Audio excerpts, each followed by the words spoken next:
이번에는 그러면은 단일화 이슈에 대해서 좀 예. 얘기를 이어가겠습니다. 예. 지금 현재 단일화 이슈가 어떻게 보면은 모든 이슈들을 빨아들이는 블랙홀 역할을 하고 있지 않습니까? 그렇습니다. 네. 일단 안철수 후보가 지난 일요일에 예. 아주 긴급 기자회견을 가지고 여론조사 국민 경선을 하자. 예. 이렇게 지금 일단 공을 던져놓은 상태 아닙니까? 맞습니다. 거기에 대해서 이제 그 공을 받은 윤석열 후보 답은 아직 나오지는 않았습니다. 네. 윤석열 후보로서는 뭐 아직은 할 말이 없다. 네. 더 드릴 말씀이 없다. 이렇게 이제 답변을 네. 하고 있어요. 기자들이 그렇습니다. 물어보면 더 드릴 말씀이 없다. 네. 지난번에 얘기를 했지 않습니까? 그 단일화에 대해서 이렇게 긍정적인 얘기를 한 것은 매우 평가할 만하나 예. 방법론에 있어서는 아쉽다. 그렇죠.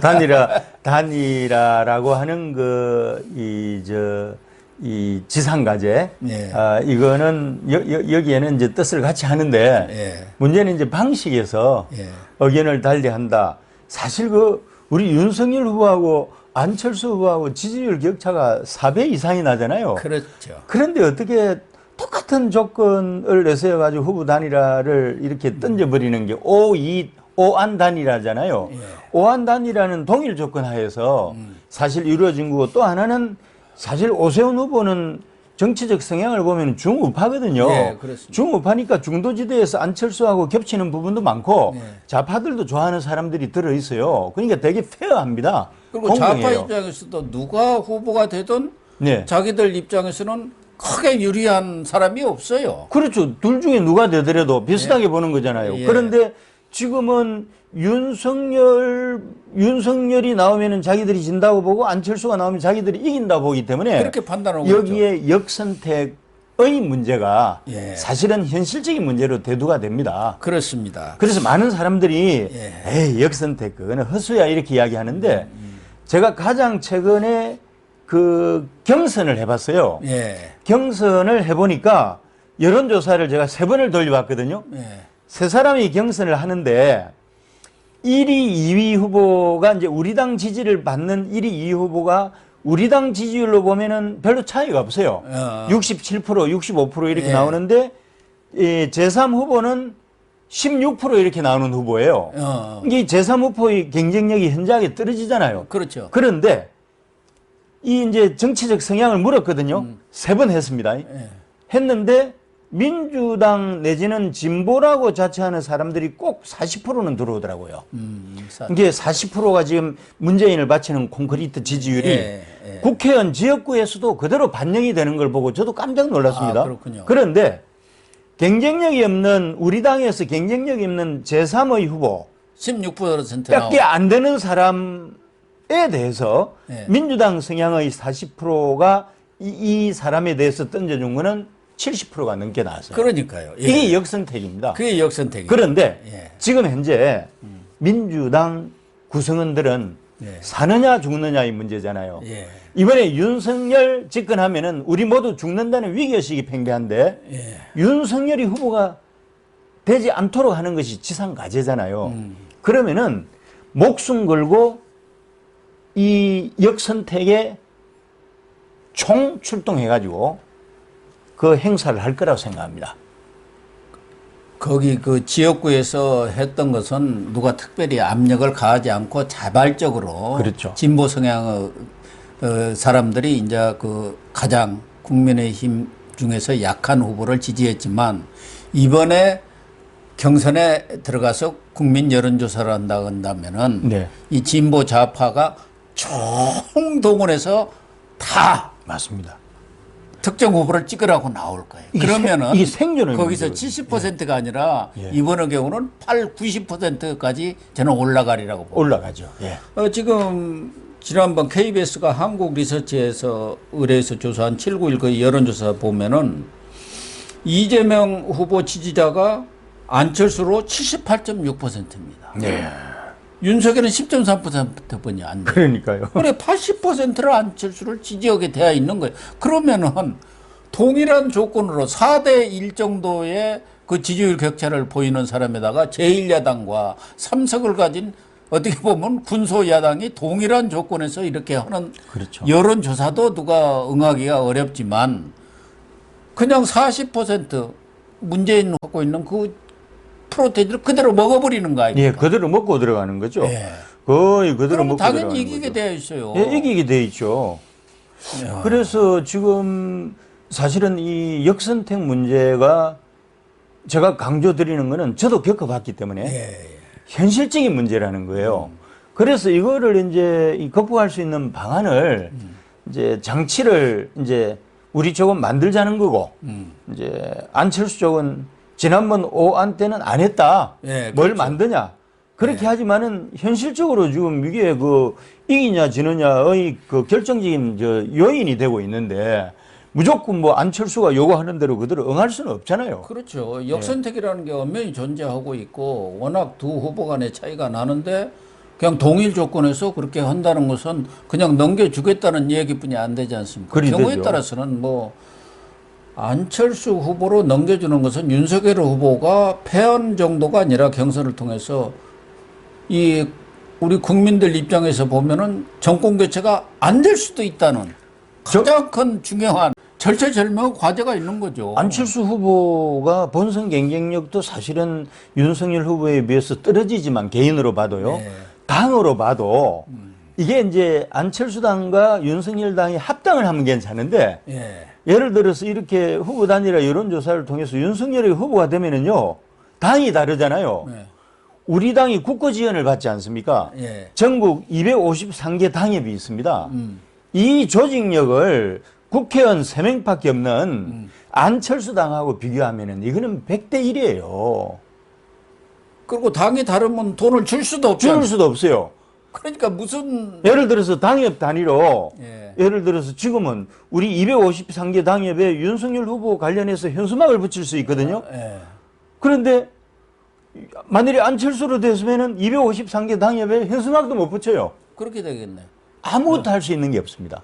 그리고 이번에 윤석열 후보도 뭐 30분인가 50분 만에 500억이 거쳤지 않습니까? 어유 빠르더라고요. 네. 그 돈도 도와줄 수가 없잖아요. 도와줄 수 없습니다. 전혀 도와줄 예, 전혀 도와줄 수가 없습니다. 그러니까 지금 안철수 후보로 단일화가 될 경우 어떤 일이 일어날까 이런 것들을 생각한다면은 우선 여당이 안철수 후보를 경선 때를 지지를 했겠지만 경선 때는 네. 이렇게 국민 여론조사하면 그게 이제 꼬준표 아닙니까? 그렇죠. 그 사람들은 다시 돌아가 버리는 거죠. 돌아가죠.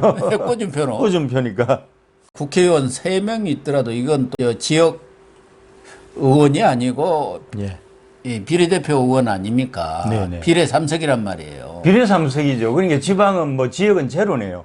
거의 없다시피 하죠. 예, 현실적으로 253개 지역구에 과연 국민의당 조직이 얼마나 있겠느냐. 예. 현재 민주당 조직과 비교해서 국민의힘 조직도 반도 안 된다고 하지 않습니까? 세력 자체가. 아이고, 현장에서 보면은. 사실 그렇습니다. 네. 그런데 만약 안철수 후보로 이렇게 단일화가 되면은 국민의힘 당협위원장들이 또 국회의원들이 제일처럼 그렇게 뛰어주겠습니까? 조직이 붕괴되는 거 아니에요? 이게요.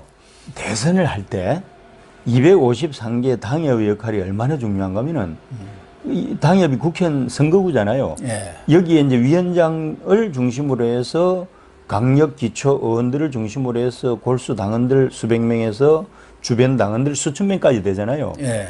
이것만 합쳐도 엄청난 힘입니다. 아, 그럼요. 그리고 이 사람들이 그 지역사회에 되게 유지들이거든요. 예, 그렇죠. 이게 전국 253곳에서 동시에 이 저 운동이 일어나는 거하고 그냥 공중에서만 공중전 하는 거하고는 결과가 하늘과 땅 차이입니다. 그리고 자기 일처럼 우리 당 일이면은 위원장들이 우리 당에서 대통령이 되면은 좋은 거잖아요. 그럼요. 자기 일처럼 해요. 목숨 걸고. 예.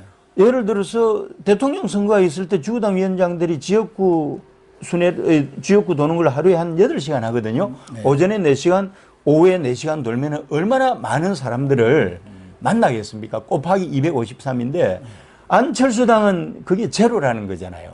그러니까. 아무것도 안 됩니다. 그리고 후보가 돼도 본선 경쟁력에서 현저하게 떨어지지만은 뭐 가능성은 제로지만 만일에 안철수가 대통령이 돼도 대한민국 망합니다. 어쨌든 이런 군소 대통령, 정당의 대통령으로서는 나라를 끌어가는 것은 거의 불가능합니다. 아니, 완전 식물 대통령. 비례 세명 가지고 아니 옛날에 마크롱은 혼자 나왔잖아요, 사회당에서. 그런데 마크롱은 정당을 만들었고 또 사회당 올랑드가 수면 아래에서 사실은 그 밑에서 받쳐줬기 때문에 네. 수면 위에서만 그랬을 뿐이잖아요. 그런데 지금은 안철수는 위도 없고 아래도 없고 아무것도 없어요.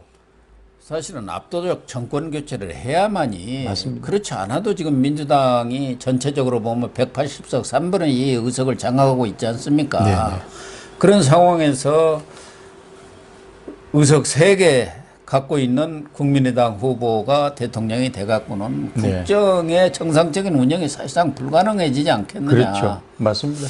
그런 나라가 생각이 또 한 있죠. 번 더 5년 동안 소용돌이에 휩싸이는 거죠. 그래서 지금 조선일보에서 이 역선택하고 관련해서 예. 여론조사를 한 게 있거든요. 한 게 있는데 예, 지금 이재명 후보 지지자들이 있잖아요. 예, 이 역선택하는 게 아주 잘 나왔습니다. 그렇습니다. 예, 예. 이제 경쟁력하고 이제 적합도를 물었잖아요.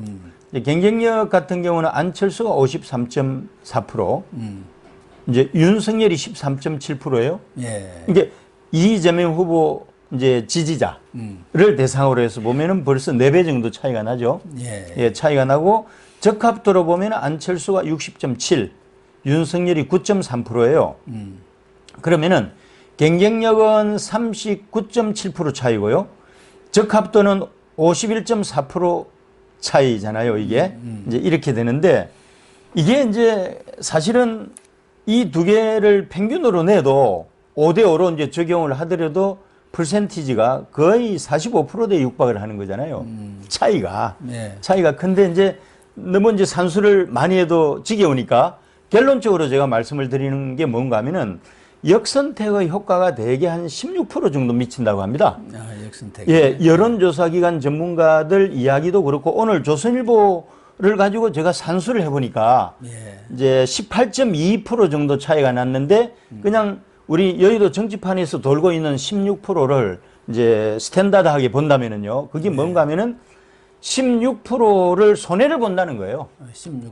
그러니까 우리 후보가 예, 예. 윤석열 후보가 사실은 이 방식으로 했을 때 그 안철수 대비 16% 역선택 때문에 16%를 마이너스를 보는 거예요. 엄청나게 큰 거죠. 엄청나게 큰 겁니다, 이게. 그러니까 국민의힘 입장에서는 이 윤석열 후보의 입장에서는 이런 16%의 말하자면 프리미엄을 안철수 후보한테 주고 그렇죠. 하는 거 아닙니까? 그거 16% 앞서 있죠? 정통 우파를 놓고 그 여론조사를 하면요. 옛날에 안철수하고 오세훈 할 때 보니까, 오세훈이가 100% 다 가져갈 것 같은데, 정통 우파 유권자를 놓고 두 사람 후보 단일화 경선을 했을 때, 그 대개 3.5 대 6.5, 3대 7 이렇게 나와요. 지금 KBS 한국 리서치가 조사한 것도 보면은 보수 쪽에서는 윤석열이 70.1, 그러니까 보수 네네. 지지층을 상대로 네네. 보면은, 그리고 안철수가 22.9입니다. 그러니까 거의 비슷한 거예요. 만일에 이런 방식으로 역선택이 개입돼 가지고 그 후보 단일화를 하게 되면은 안철수가 이기는 쪽으로 나오는 거예요. 산수를 해보면. 그러니까요. 아까 이야기한 대로 역선택 그 효과가 16%가 안철수한테 있다고만 하더라도 이기는 거죠. 예, 예. 그리고 거기에 이 증명이 되는 게 조선일보 후보 단일화 관련한 여론조사에서도 증명이 되는 게 후보 단일화 돼가지고 윤석열이가 이재명과 붙었을 때 9.2% 차이로 이기는데요. 안철수가 하게 되면은 14.3%로 이제 그 안이 윤보다 더 큰 격차로 승리하는 걸로 지금 또 나오잖아요, 현재. 그렇죠. 이게 현실이에요. 단일화하면 되면 뭐 네. 100% 승리한다는 예. 입장인데 예. 과연 누구로 단일화되는 것이 확실하게 이길 수 있느냐. 그 면이 이제 중요한 것 아니겠습니까? 그래서 오안 후보 단일화 룰 세팅이 예. 그 윤안 후보 단일화로 그대로 100%이 가서는 안 된다는 게 이 페어하지 않다는 거예요.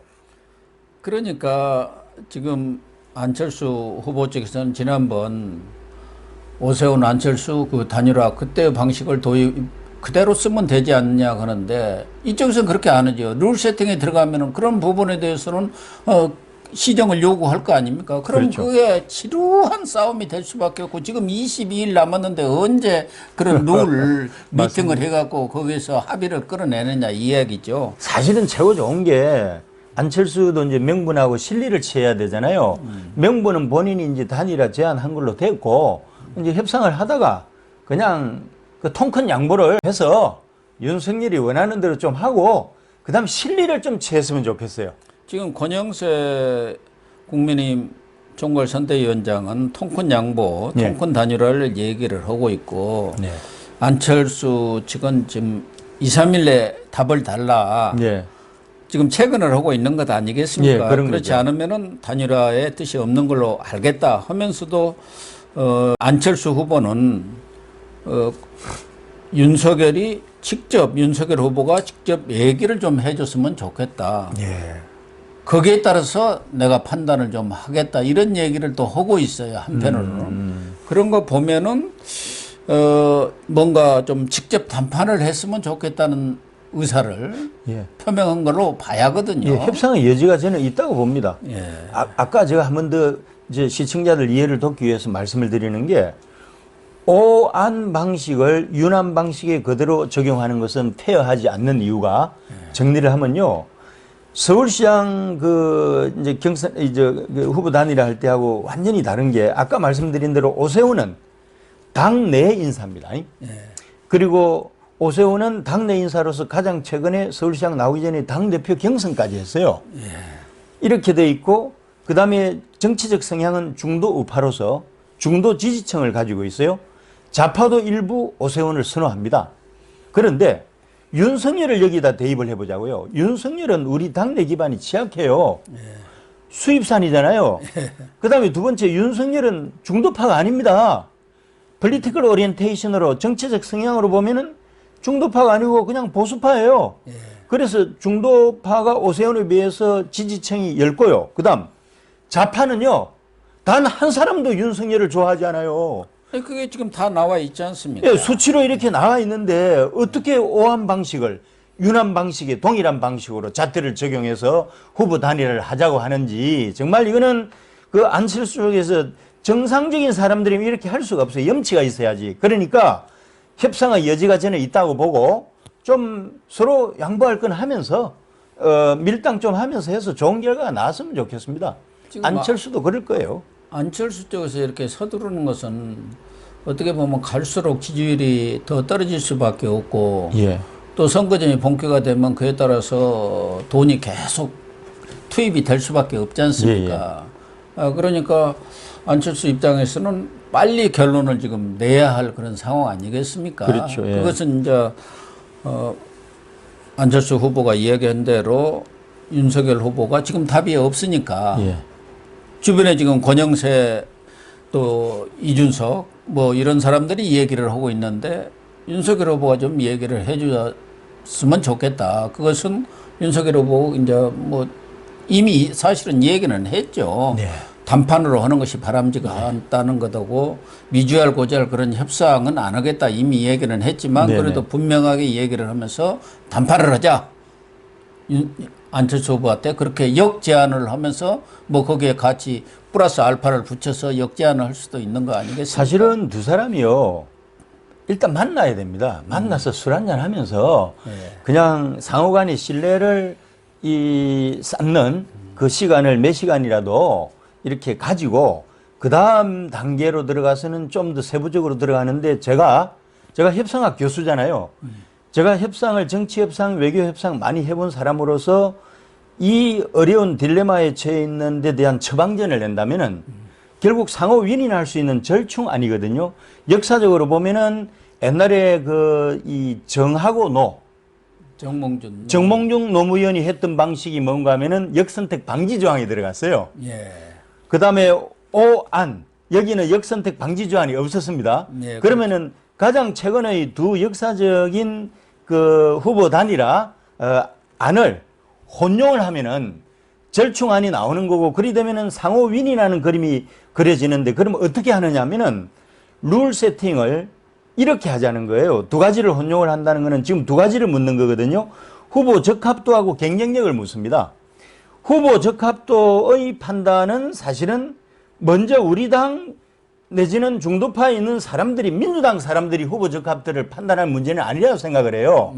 그러니까 후보 적합도를 판단하는 사람들을 우리 당하고 그다음에 중도 진영, 보수 중도 진영에 있는 사람들이 판단을 하는데, 여기는 역선택 방지 조항을 넣자는 거예요. 이게 이제 그 50%고요. 그다음에 이제 본선 경쟁력을 묻거든요. 여기는 역선택 방지 조항 없이 이제 하고, 이게 또 이건 일반 시민이니까 이 50% 되면은 5대 5잖아요. 그럼 페어해지거든요. 그리 되면 아까 억울한 부분, 오세훈 안철수 방식을 윤석열 안철수 방식으로 하면은 윤석열이가 억울하잖아요.